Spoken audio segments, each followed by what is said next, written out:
Hello and welcome back to the channel, everybody. My name is Dark Sage Walker, and as of time of recording, it is Christmas Eve 2024. So I just want to say Merry Christmas, Happy Kwanza, Happy Hanukkah, and what did I just say? Happy Hanukkah. I think I said Kwanzaa. I could be wrong about that, but if I'm not wrong about that, then just have some fun making fun of me in the comments for thinking that I said something silly. But what I'm getting at is I want everyone to have a happy goddamn holiday. Of course, and this isn't going to be a video describing like the origins of Christmas or anything. That's not what this is about. But I'm just pointing out that the whole idea behind Christmas and all of these winter-themed holidays is that it is very much just... Let's see, what do I want to use for my basic? Come back to that. But the whole idea behind the winter-themed holidays is that they're all a part of just a general winter festival. And I say, as I turn on the fan, that all of these winter festivals kind of celebrate the same thing, which was originally based off of the pagan celebration of the Winter Solstice. And there's nothing wrong with that. It is all gravy by me. I think any celebration we have could be special, should be special, and should really be just a happy time of year for all of us.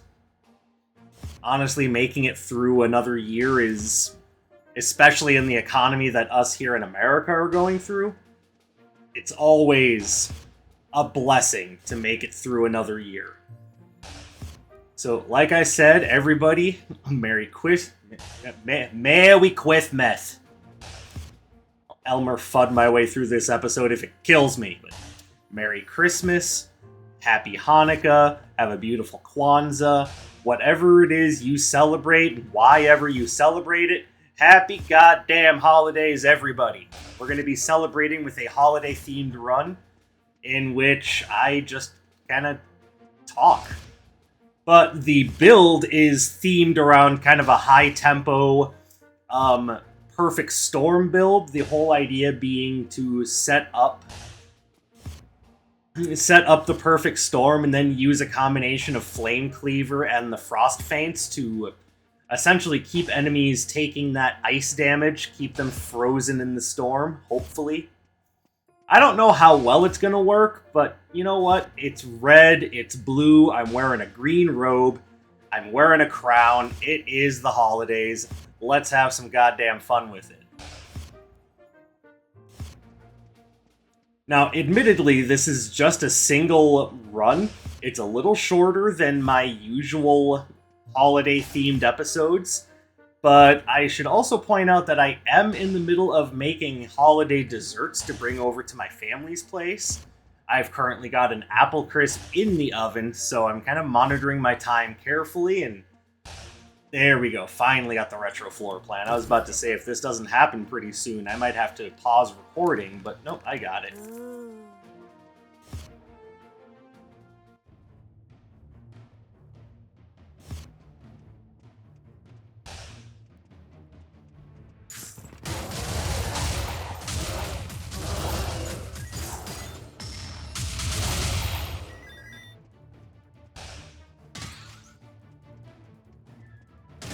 There we go. Beautiful.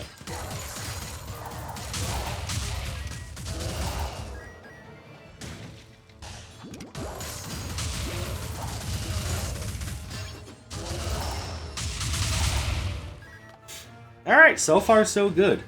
Oh, look at that. We've got Fire Yo-Yo. That's perfect. And I might grab Aqua Vortex. I'm not sure yet.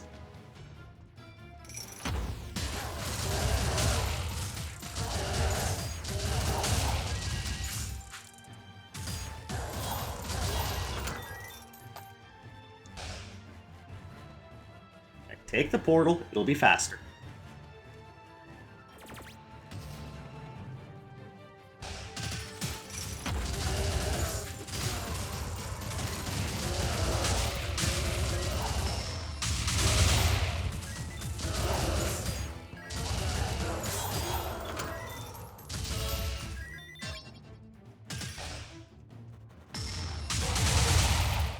So I want to preface all of what I'm saying about the different holidays by saying that I honestly don't know who celebrates what. I don't know who out there in my audience is celebrating Christmas, who's celebrating Hanukkah, if anyone celebrates Kwanza. It's a holiday I've known about for a while, but I've just never known anyone personally who celebrated it. And obviously, it's a thing. I'm not saying like, oh, this holiday doesn't exist. I'm not like getting like weirdly conspiratorial about it. I've just never met anyone personally who celebrates it. So if you do, by all means, let me know in the comments and let me know how you celebrate that holiday. I'm genuinely interested.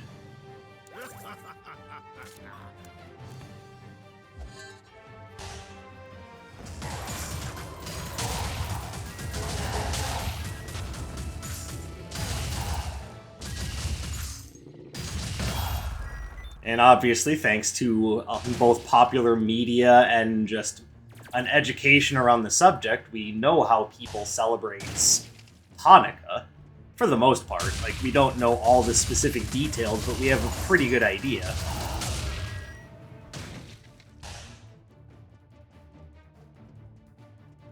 And we all know Christmas as that overly commercialized holiday that everyone goes, this shit again. I think that's a shame, because there's an awful lot of beauty to Christmas if you can get over how commercialized the entire day has become.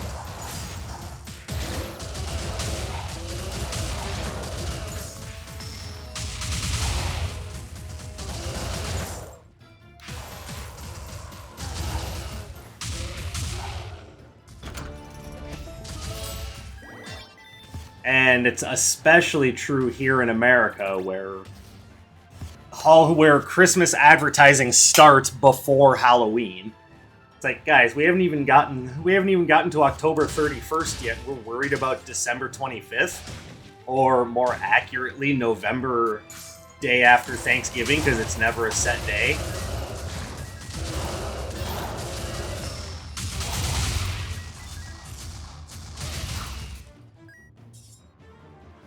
It's like, if that isn't proof enough that our entire thought process of the holidays has been tainted by marketing and advertising, I don't know what does. And it's a shame, because whether you're religious or not, there's beautiful things to observe about Christmas. And I don't often talk about stories like this, because obviously it's not what this channel is about, but one of the stories that really gets me about Christmas is that old World War I story about the Christmas truce. And I hear a story like that and I go, that's goddamn beautiful. And I wish that we could have more of a conversation about what Christmas means to people outside of the marketing executives and their desires to market Christmas, and even outside of just the usual like religious connotation of it. Like, what does Christmas mean to everyone? And it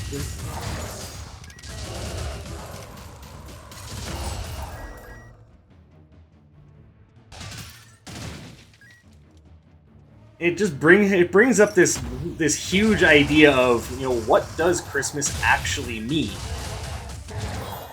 Because, I mean, it's easy for me to sit here and be like, Christmas has been tainted by marketing, but I think a lot of people haven't allowed marketing to determine their viewpoints on the holidays, so that's why I'm interested in hearing what you guys all think about the holidays. And, on top of that, tell me and, everyone else watching, what are your thoughts on the holidays? What do you do to celebrate? Like with my family and I, we're not even like big on buying gifts, just partially for the obvious financial reasons, but also because gifts shouldn't be the only reason you care. Like, if the only reason you give a damn about the holidays is because you want presents, then that says a lot more about you than it says about the holidays in general.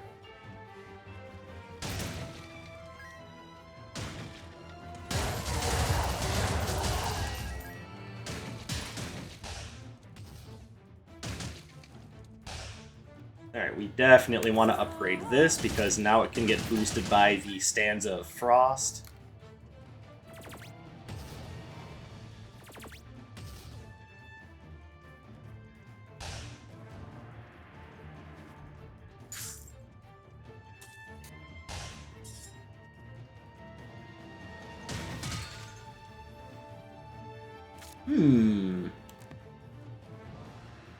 Alright, well, I don't think we're going to suffer by picking that up.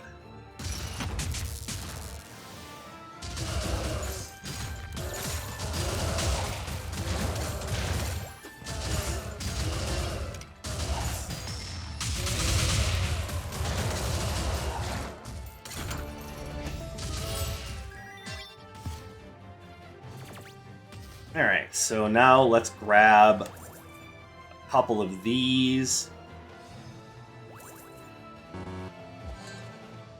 He's like, the hell are you trying to pull here, boy?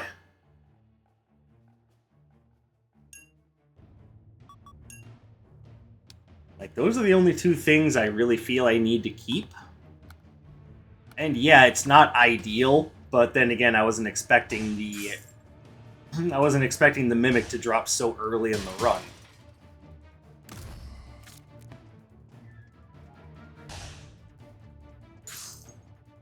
Now, I know you guys can't smell it right now, because obviously scent doesn't travel through internet mainframes and servers, but my god, that apple crisp smells good. Dark Sage, I didn't know you knew how to cook! I don't talk about it that often.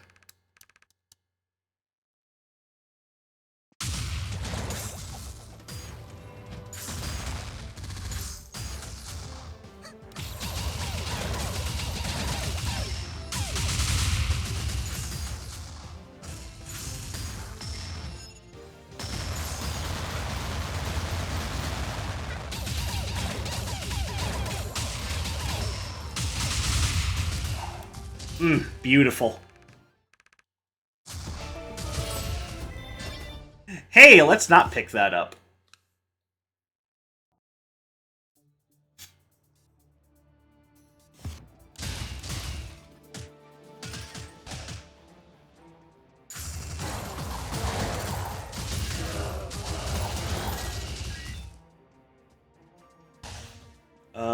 Okay, well that's a maybe, depending on whether or not we find the Perfect Storm upgrade, because I am not dropping Perfect Storm.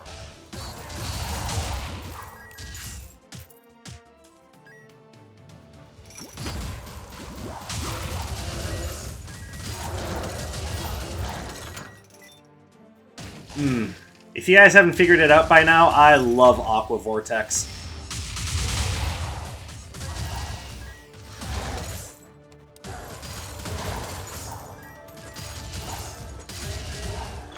And honestly, I'm really liking how this run is turning out.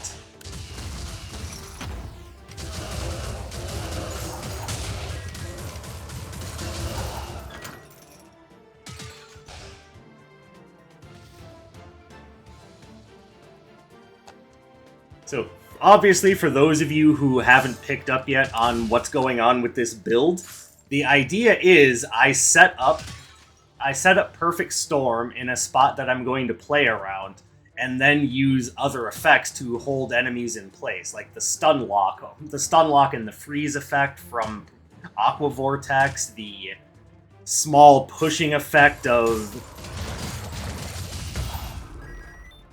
the small pushing effect of Flame Cleaver, and the kind of like back and forth on Fiery Yo-Yo just makes it really easy to keep enemies in that spot.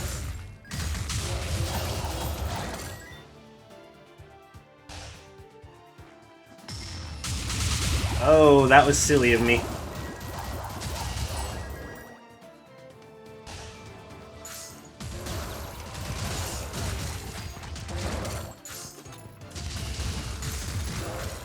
And then, of course, the reason why I'm using it with the Tempo Robe is because it allows me to set it up again quickly if I need to spend more time being on the defensive.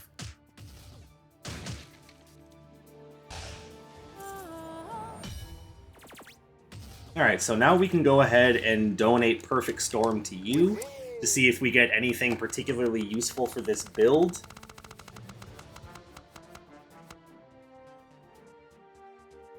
The answer is yes and no.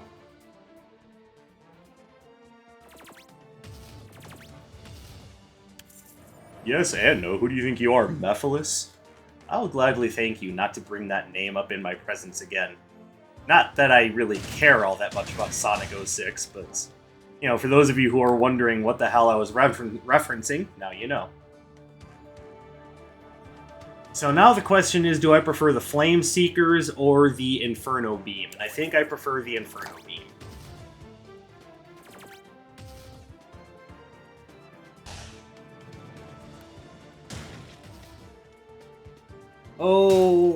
Oh no, I might not have enough money to adopt the fairy. Oh, booger. Alright. Well, that might just have to be a thing.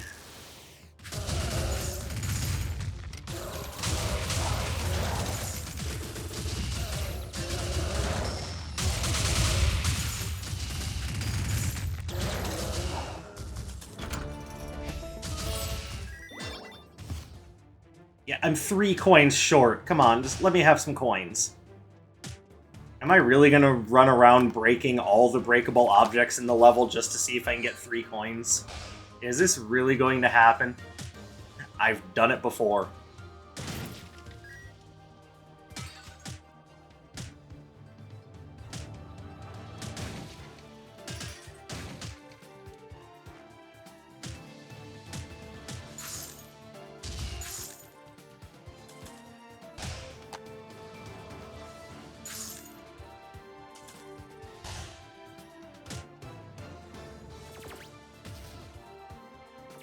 No worries, we've got a few more objects to break to see if we can get that 1 coin.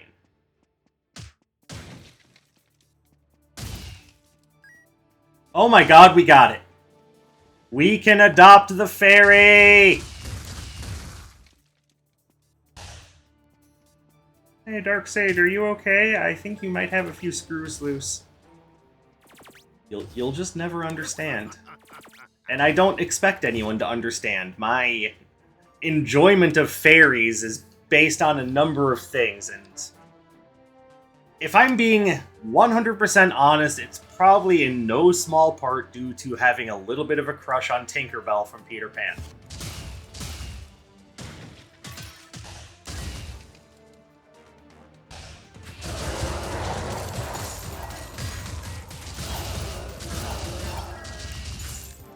And if any of you find that to be a little bit odd, well, I never asked your opinion about it. I'm just being honest. So if you have an issue with that, then you just have an issue with honesty.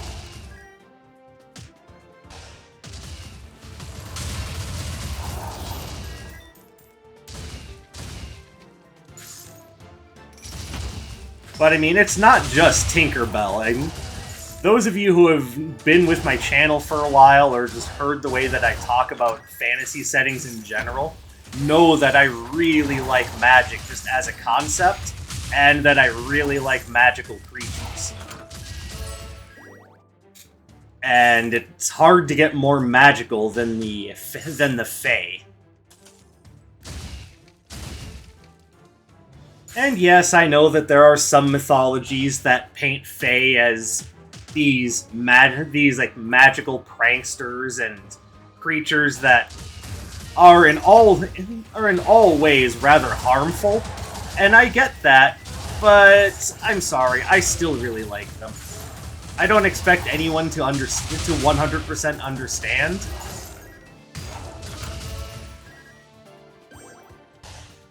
But I'm just explaining that that's my thing. I love fairies. That's not a very masculine thing to like. You should like dragons. You know what? I have no problem with dragons. Actually, one of the... If I may share a little bit of a, insider baseball about my D&D world, one of the things that I've been playing around with are dragons that spend more time in human societies than they do amongst their own. And these are dragons like, silver dragons and other metallic dragons that don't necessarily view themselves as like greater than everyone else. They believe in sort of this blend of societies and this idea of what's right and what's wrong. And that's just kind of the general vibe of metallic dragons. So in that vein, and honestly, because I think it's fun. What I did was, using that information, I designed a family of characters. Essentially a group of metallic dragons. Well, no, it is a family, because they are related. It's not...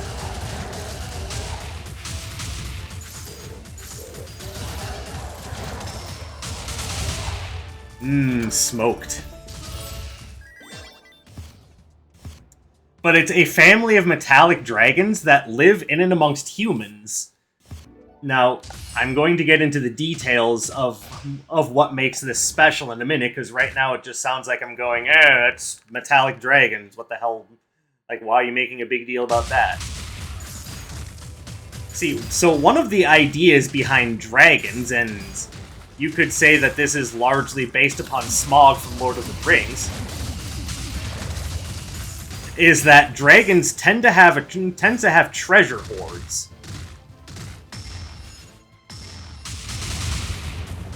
And the reason why I bring that up is because if a dragon spends a lot of time in and amongst human societies, their idea of what a treasure hoard is going to be different.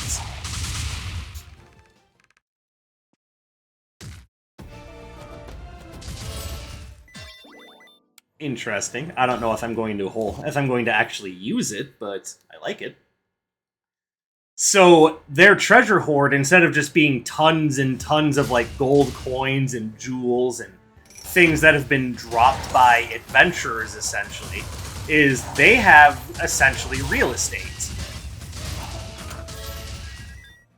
And because metallic dragons are good aligned creatures, what I essentially designed is a family of metallic dragons that are real estate moguls who use their real estate holdings to try to benefit the lives of the people around them.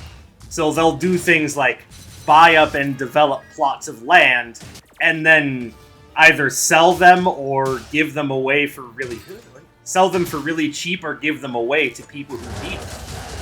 And why are they willing to do that? Because frankly, they've got more than enough to share with people.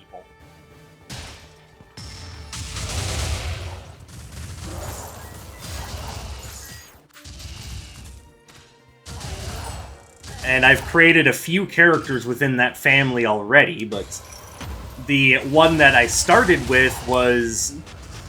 And part of this was based upon the idea that I had just seen a review for the Willow video game. But I decided to name a character who's part of that family, Sorsha. Partially because I wanted a really cool sounding French name, and partially because, like I said, Willow.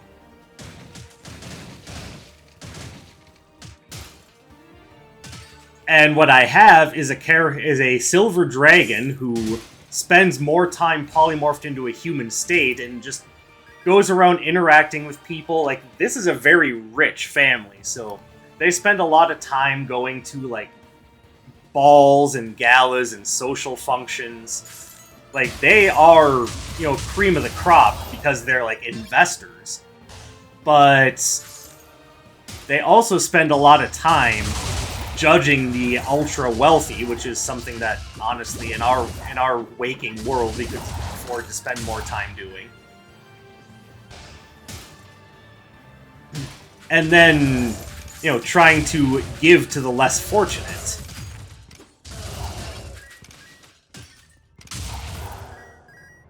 And I thought it was a really cool idea to create a family of dragons where instead of them being villainous, which is what we usually see dragons in Dungeons and Dragons, mostly because the people who create them are thinking, God, it would be so cool to have a dragon fight in my game. And that's as far as the idea takes them. I thought, okay, yeah, dragon fights are cool, but hear me out. What about dragon allies? You don't see that very often, now do you?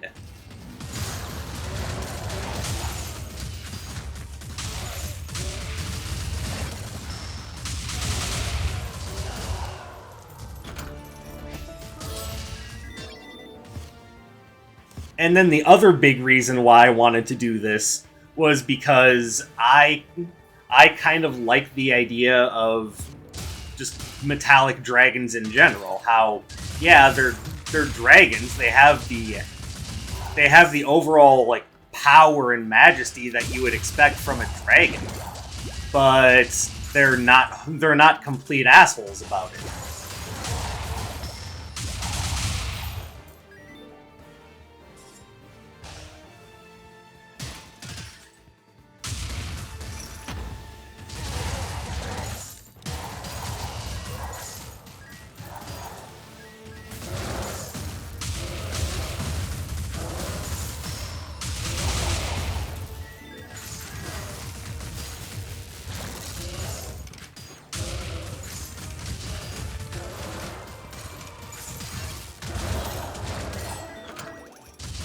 Beautiful. Now can we get the... Damn. Okay, well, no poem of fiery rhyme for me, probably. That having been said, I don't think we're going to have any issues with the Anchor of Burden.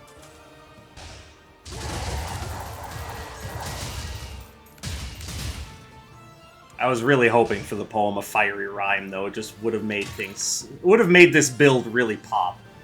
Our Christmas-themed fire and ice build with the green robe and the gaudy crown, because we are the purveyor of Christmas! And also of metallic dragons.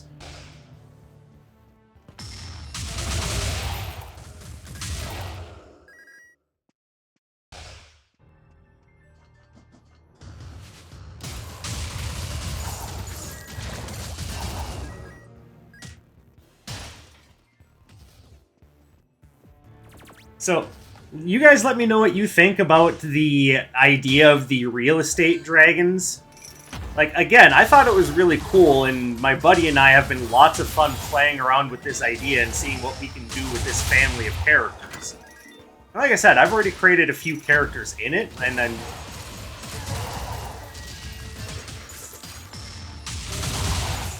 I've only talked to you about just the one, Sorsha, who, to go a little bit further in depth, I modeled her the way that she fights in her human form off of Blaze Blue's S. Because yes, I still really like Blaze Blue, and I especially like Blaze Blue Entropy Effect. You know, the roguelike spin-off Blaze Blue. I really love that game. And there's just something about a small female character who jumps around and wields a greatsword as if it barely weighed anything, and I really like that. Now, put on top of that the idea that I really like the idea of characters who wield ice powers, and, you know, silver dragons have, you know, the ice powers and the ice breath and whatnot. And you've got probably one of my favorite characters that I've designed in a long time.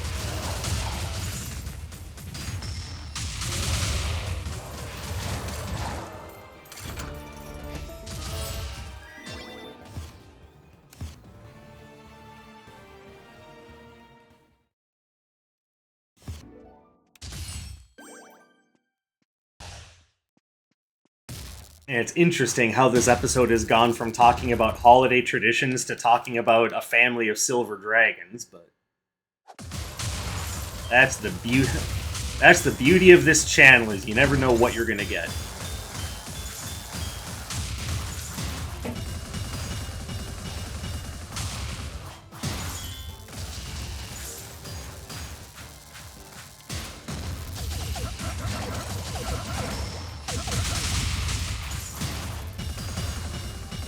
Six.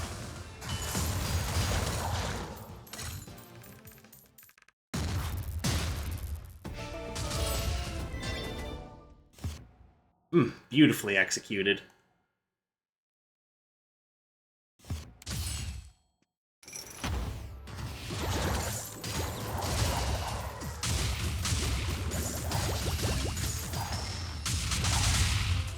Perfect.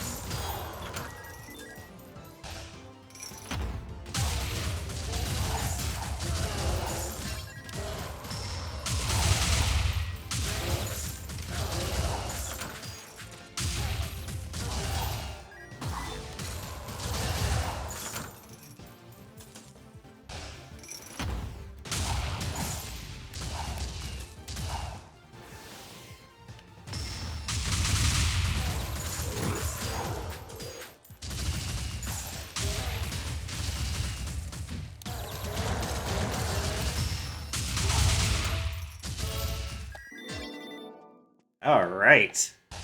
What a great run this has been.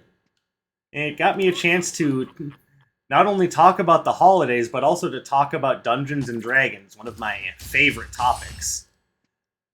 Mostly because Dungeons and Dragons is one of my favorite hobbies.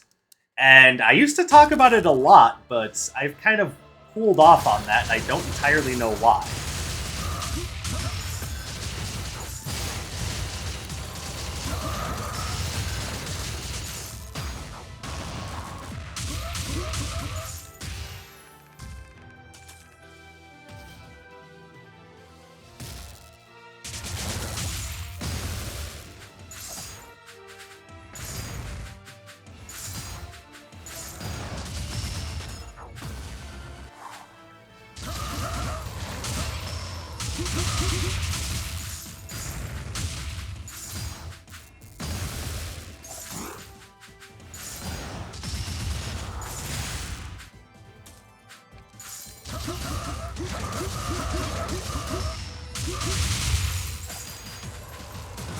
Owie.